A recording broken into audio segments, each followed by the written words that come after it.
Ito naman isang parang forest din to eh. Ano to, hibiscus. Puro hibiscus siya, ano, na maliliit.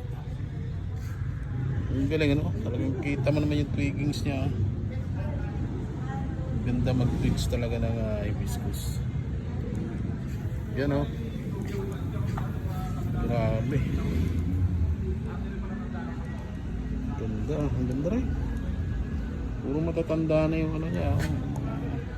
Puno niya. Nakakuha siya ng silver award. At saka ano, nakakuha siya ng best in penjing. Itong siyempre nakakuha ng best in penjing. Ang laki din naman ng ano niya eh. Ang paso niya.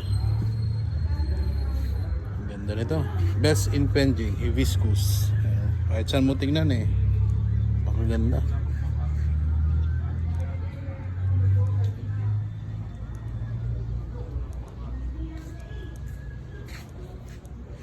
Ganda.